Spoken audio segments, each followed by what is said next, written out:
Pensa na nação mais inovadora do mundo. Pensa numa nação que, por mais de 2 séculos, foi percebida como a maior economia do mundo. Um lugar com a maior frota de navios do planeta e as armas mais tecnologicamente avançadas. Não, eu não estou falando dos Estados Unidos. Eu estou falando da China. Da China de 6 séculos atrás. Se você acha os Estados Unidos um país tecnologicamente avançado em relação ao resto do mundo, é porque você não conheceu a China do período da Idade Média. Na época, por volta dos séculos 13 e 14, os mongóis, que eram uma etnia, dominaram a China e formaram o maior império que o mundo já viu em extensão territorial. O Império Mongol. O Império Mongol consolidou o resultado de uma longa evolução da cultura chinesa, que desde muito antes estava à frente em relação ao resto do mundo. Os chineses fundiram ferro 1000 anos antes dos europeus. O almirante chinês chegou a fazer uma viagem exploratória mais longa que a de Colombo, várias gerações antes dele, e com navios muito maiores e mais tecnologicamente avançados. O navegador Zheng He, segundo algumas fontes, teria alcançado a ilha de Madagascar, na África, fazendo um trajeto pelo oeste e antecipando em quase 100 anos a teoria de Cristóvão Colombo de que a Terra era redonda e que então era possível alcançar o Oriente, indo pela direção oposta das rotas que eles já tinham feito. Na época, especiarias orientais como o cravo, a canela e o gengibre eram para o resto do mundo o equivalente ao que petróleo é hoje. E essas coisas aqueciam a economia da China e da Índia. Os chineses inventaram o papel e a impressão muito antes da prensa de Gutenberg. Assim como a pólvora no século IX, o papel moeda 800 anos antes dele chegar na Europa, a bússola no século I, os garfos há 2400 anos antes de Cristo, os sinos, a tinta, o cardápio, papel higiênico, paraquedas, macarrão, carrinho de mão, pipa, fogos de artifício, escova de dentes, dominó e até os números negativos como a gente os conhece hoje. Uau! Os chineses tinham tudo para dominar o mundo séculos antes dos europeus se tornarem os grandes conquistadores. Mas o tempo passou. E não foi isso que aconteceu. No século XV, uma única decisão foi suficiente para arrancar a grandeza da China e entregar de bandeja prateada nas mãos dos europeus o destino do mundo. Exatamente pela China ser tão avançada, os chineses eles passaram a enxergar os outros povos como bárbaros, como atrasados, inferiores. E o motivo disso foi a perda de influência e território do Império Mongol para um novo governo, a dinastia Ming. A dinastia Ming era um governo que desprezava outras culturas e basicamente se negava a manter um relacionamento com outros povos que não eles. E convencidos de que não tinha nada para aprender com esses outros povos, em 1433, o governo da China proibiu viagens ao exterior e até mesmo a construção de novos navios exploratórios, além de simplesmente queimar as grandes embarcações que existiam. Moral, a China começou a se isolar do resto do mundo por achar que era boa demais para o mundo ocidental. Não se junte com essa gentalha! Sim, mamãe! Gentalha, gentalha! Galera, coisa muito importante, eu terminei de gravar o vídeo e percebi que eu não pedi nenhum like. Isso é um absurdo, afinal, como é que a gente pode fazer um vídeo maneiro assim e não pedir like, né? Porque, pô, é isso que faz a gente crescer e poder chegar a mais pessoas e também alimentar com mais conteúdo bacana. Então, se você aprendeu alguma coisa até aqui, deixa o like nesse vídeo para eu entender que ele é legal, levar para mais gente e a gente continuar trazendo ainda melhores vídeos para você, beleza? O problema é que a China fechou as portas para o resto do mundo exatamente no momento no qual a Europa começou a abrir as suas portas, começando a sua maior fase exploratória da história. Enquanto a China começava a regredir, a Europa estava a todo vapor, criando grandes navegações, desenvolvendo tecnologias, inclusive muitas delas importadas da China. Os navios de Colombo, ainda que menores e menos tecnológicos que os navios dos chineses, eles foram suficientes para cruzar o Atlântico e, despretensiosamente, fazer uma das maiores e mais importantes descobertas da história. Um continente inteiro do outro lado do mundo. A Europa então se expandia, principalmente através do trabalho das monarquias portuguesa e espanhola. Metais preciosos, café, pau-brasil e muitas outras riquezas e especiarias eram encontradas no Novo Mundo e estavam sendo dominadas pelo pioneirismo de Portugal e Espanha. E, em paralelo, o auto-isolamento que impedia a China de se relacionar com o resto do mundo e enriquecer na proporção desses países europeus era imposto e reforçado pelos seus próprios governantes. E como diz o próprio provérbio chinês, há 3 coisas na vida que nunca voltam atrás: a flecha lançada, a palavra pronunciada e a oportunidade perdida. A China, por conta do seu ego, perdeu a oportunidade de continuar sendo a maior potência mundial, entregando esse destino nas mãos dos europeus. Mas o tempo passou.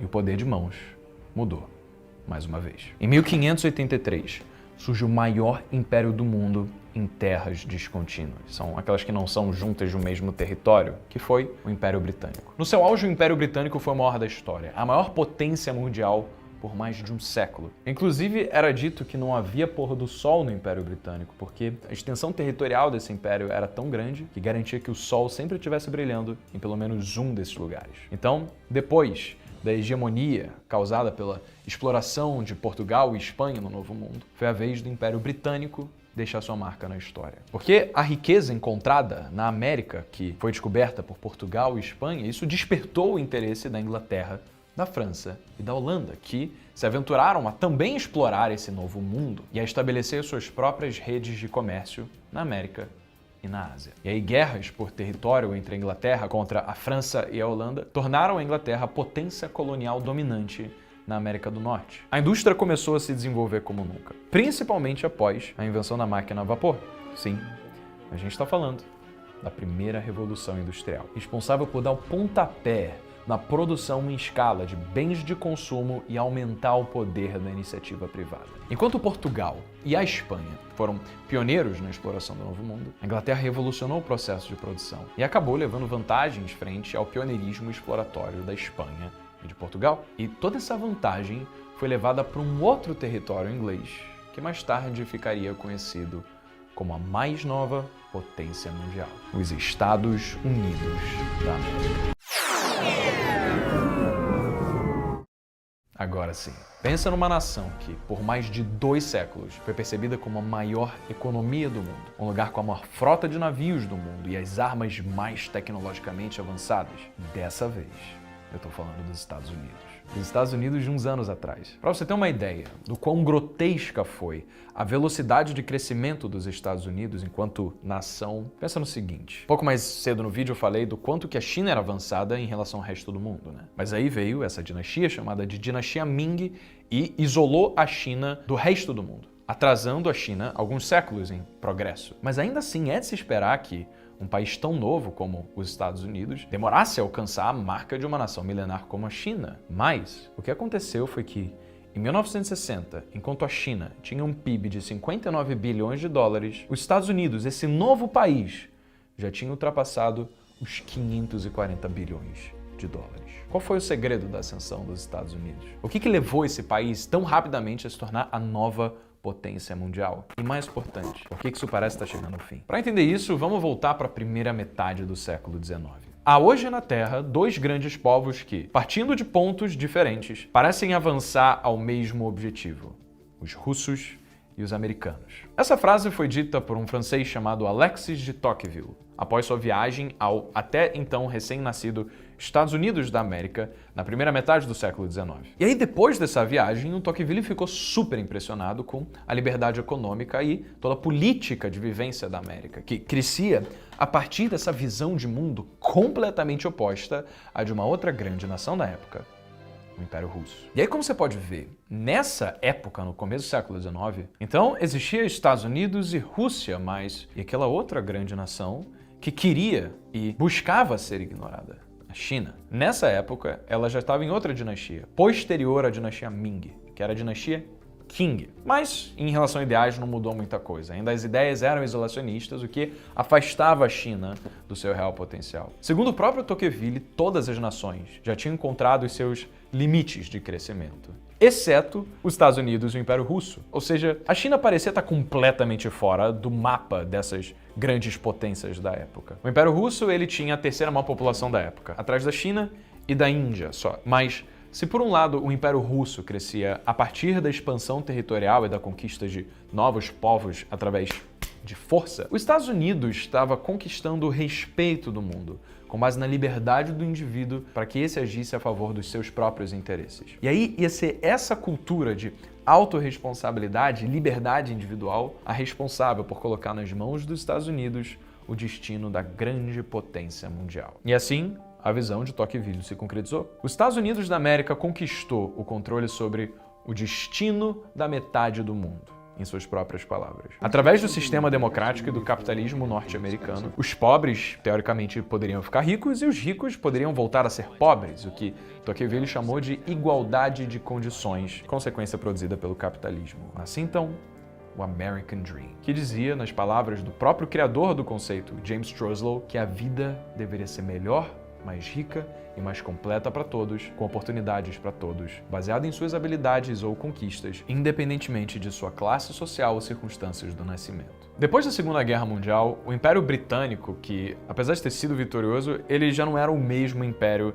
em termos de condições econômicas do que era antes da guerra. Inclusive, a ajuda dos Estados Unidos na Segunda Guerra Mundial, através de fornecimento de militares, fornecimento de armas, foi responsável por justamente tirar a hegemonia da libra esterlina, moeda britânica, que era amplamente usada no comércio mundial, e passar essa hegemonia para o dólar, a moeda americana, que na época ainda era lastreada ao ouro. Essa transição de deixar de usar a libra esterlina como moeda global para transferir essa autoridade para o dólar ficou conhecida como o Acordo de Bretton Woods. Como os Estados Unidos assumiu a posição de líder dos aliados e financiador da luta contra a Aliança do Eixo, que era formada principalmente pela Alemanha nazista, Itália e Japão, os Estados Unidos acabaram como o grande credor ao final da Segunda Guerra, com quase todos os aliados devendo para ele. E, naturalmente, como a grande maioria dos aliados estava devendo para os Estados Unidos, isso deu para ele grandes vantagens nesse acordo de Bretton Woods, o que garantiu que a moeda americana servisse como lastro para o resto do mundo anos depois. Esse foi mais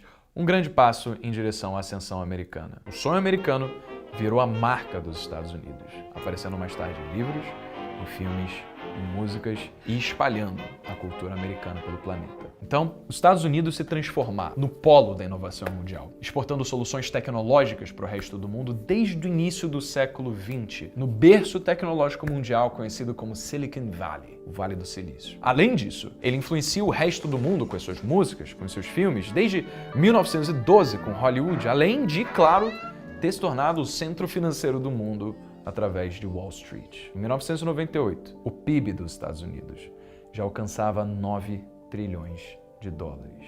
Mas e a China? No século XIX, a história da China tinha sido marcada por eventos como a Primeira e a Segunda Guerra do Ópio, que a China perdeu. Ela também ficou subordinada a alguns tratados que não foram muito promissores para ela, como os tratados de Nanquim e Tianjin, que basicamente obrigavam a China a legalizar a importação do ópio no país e entregar Hong Kong para o Império Britânico. Mas foi especificamente uma derrota na Primeira Guerra Sino-Japonesa, que foi motivada principalmente pelo interesse do Japão para controlar a Coreia, que levou a China ao seu maior estado de debilidade. Após essa derrota, em 1895, a China teve que assinar o Tratado de Shimonoseki, que tinha entre as principais cláusulas a transferência da ilha de Taiwan para o Japão e o reconhecimento da independência da Coreia, que na prática também ficaria sob influência japonesa. Claro, China em decadência. E essa queda da China frente ao resto do mundo despertou no povo chinês um desejo por reformas políticas que permitissem à China o desenvolvimento econômico-social vivido pelos países ocidentais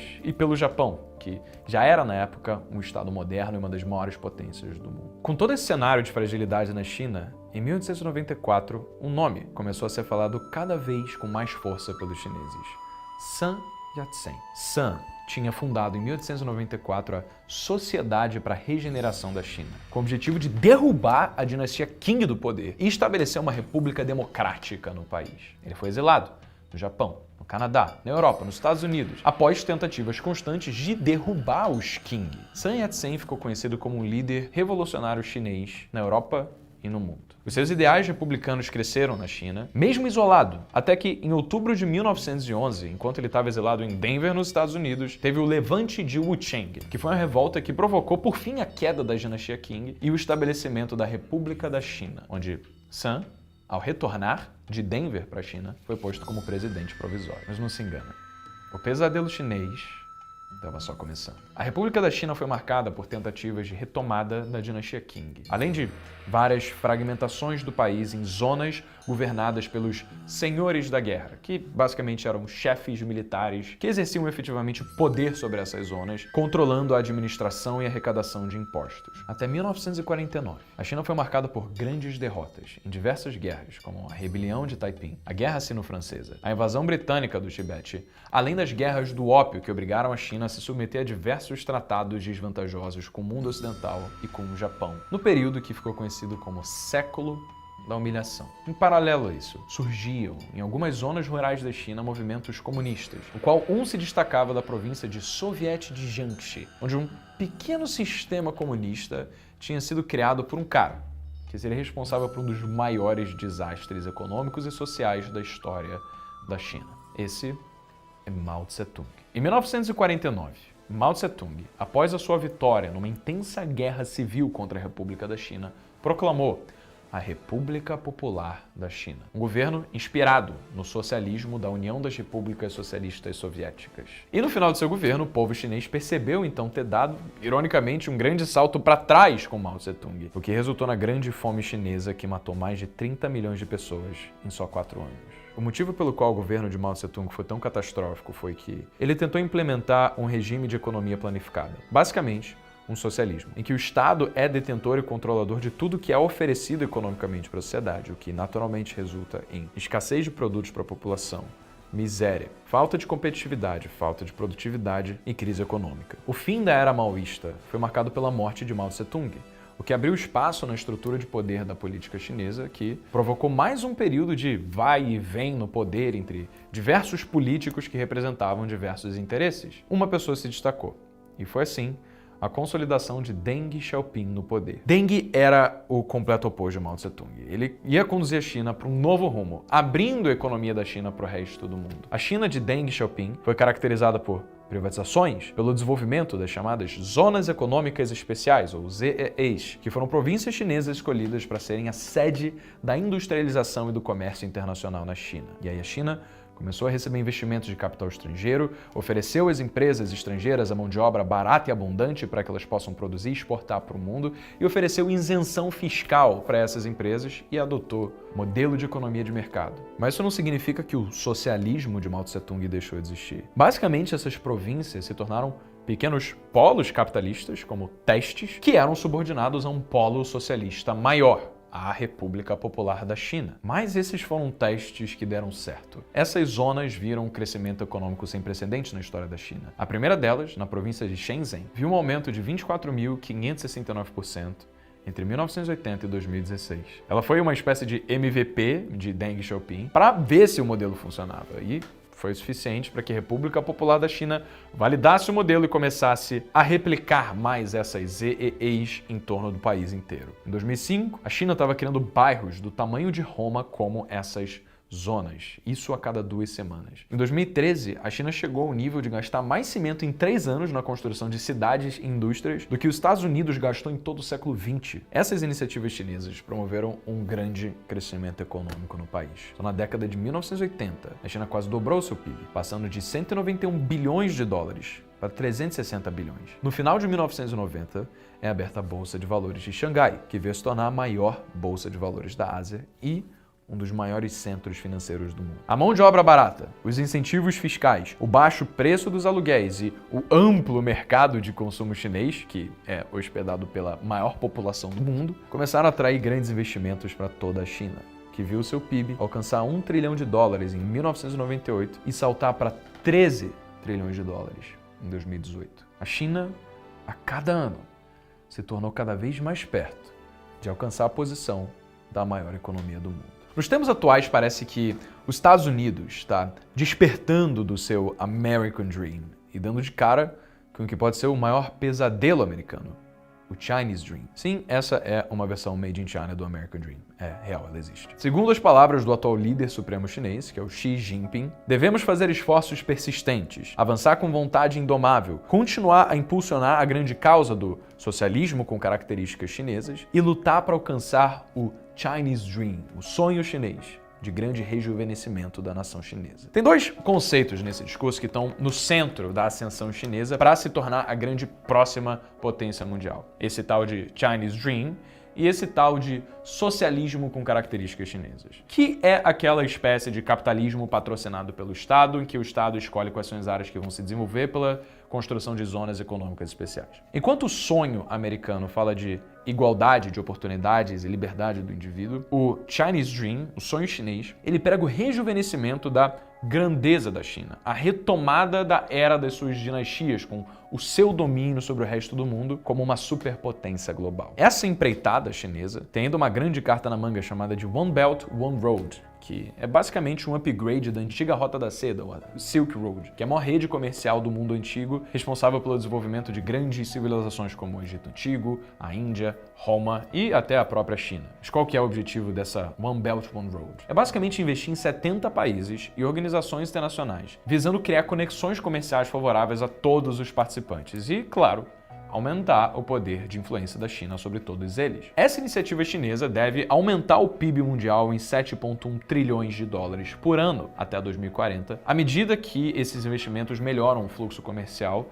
reduzindo os custos de importação e de exportação entre os países que participam dele. A infraestrutura envolve a construção de arranha-céus, de portos de ferrovias, de estradas, de pontes, aeroportos, centrais de eletricidade e túneis ferroviários. Ou seja, o que a China pretende fazer é construir um mercado unificado e fazer pleno uso dos mercados internacional e doméstico por meio do intercâmbio e integração cultural, para que aumente a compreensão mútua e confiança das nações membros, o que vai resultar num padrão inovador de fluxo de capital, de pools de talentos, de bancos e dados de tecnologia. Essa iniciativa chinesa já foi reconhecida como o maior plano de investimentos da história da humanidade, envolvendo a quantia astronômica de 5 trilhões de dólares.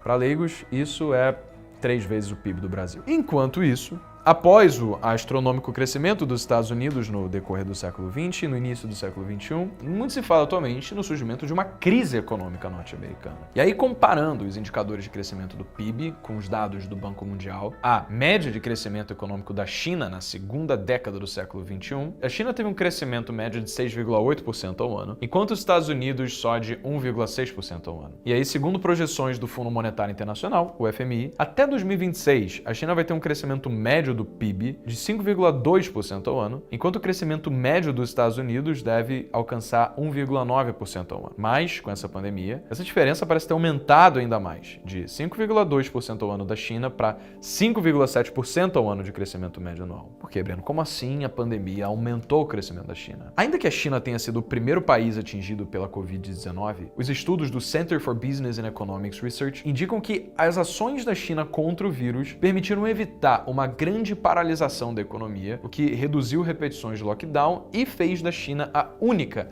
grande potência a evitar uma recessão econômica em 2020 e terminar o ano tendo acelerado o seu crescimento econômico em relação às estimativas do FMI. E aí, com essa taxa positiva de crescimento do PIB, a China vai ultrapassar os Estados Unidos ainda em 2028. Isso, claro, considerando como métrica o Produto Interno Bruto nominal, o PIB nominal. Mas o Banco Mundial considera uma outra métrica para medir a economia de um país, o PIB por paridade do poder de compra, ou PPC. Pensa no seguinte, imagina que você vai no supermercado e aí você enche o seu carrinho de compra. Imagina que o valor total que você colocou no seu carrinho está dando R$300, né? Isso é o que você tem que pagar para conseguir levar todos esses itens. Se você converter esses R$300 em dólares, o que a gente faz quando calcula o PIB nominal de um país, provavelmente você não vai conseguir comprar esse mesmo carrinho com itens se você fosse fazer essas compras nos Estados Unidos. Ia custar mais do que R$300. Mas se a gente pegar esses mesmos R$300 e gastar no supermercado do Brasil, a gente consegue encher ele com mais itens do que caso a gente convertesse isso para dólar e comprasse lá fora. Esse é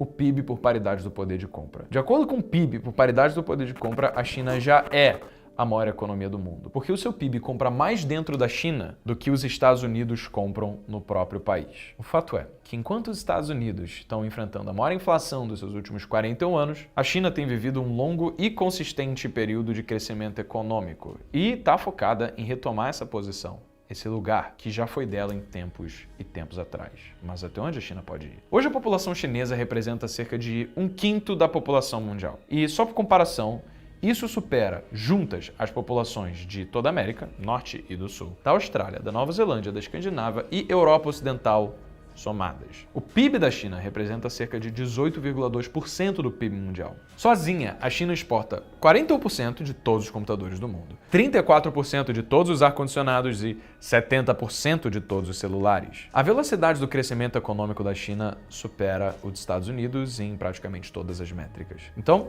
é assim que a China vai passar os Estados Unidos. Mas o fato da China passar os Estados Unidos não diz muito sobre se os Estados Unidos vai deixar de ser uma grande nação, o que é bem difícil de acontecer na prática. Na verdade, apesar das crises atuais na economia norte-americana, os Estados Unidos continuam crescendo, ainda que lentamente se comparado à China. E, além disso, os Estados Unidos ainda supera a China em alguns outros aspectos também. Por exemplo, o IDH dos Estados Unidos, que mede o Índice de Desenvolvimento Humano no país, em termos de saúde, educação e renda, é de 0,926, ou seja, entre os melhores do mundo, enquanto o da China é de 0,758, que coloca em 85º lugar no ranking mundial. O IDH, inclusive, é a métrica usada pela ONU para definir se um país é ou não desenvolvido. Passando de 0,8, é desenvolvido, abaixo disso não. Então a China, teoricamente, mesmo beirando ultrapassar o PIB dos Estados Unidos, ainda seria considerado um país subdesenvolvido. Mas com base no que a gente percebeu aqui, a China não dá para ignorar. E é por isso que a gente precisa ter uma estratégia de composição de carteira e investimentos que não dependa só da seção econômica de um único país, seja do Brasil ou dos Estados Unidos. A gente precisa ter uma estratégia diversificada que pode proteger, assim como multiplicar o nosso patrimônio, independentemente de eventos econômicos isolados. E se você quer investir na China, a melhor forma de fazer isso é por meio de ADRs, que são basicamente BDRs, só que negociados em bolsa norte-americana. Então, todas aquelas empresas de Xangai que a gente estava falando, você tem acesso a maior parte delas por meio do mercado de capitais estrangeiro nos Estados Unidos. E você pode encontrar essas ADRs pela Avenue Securities, que é uma corretora de valores feita para brasileiros que querem expor o seu patrimônio ao mundo. Então, estou deixando o link aqui na descrição para você abrir conta lá e poder se tornar um cidadão global, investindo não só no Brasil, nos Estados Unidos, mas também na China e em quaisquer outros países do mundo. Agora, uma ressalva. Não se esquece de que a China, bem ou mal, ainda é uma economia centralizada. Então,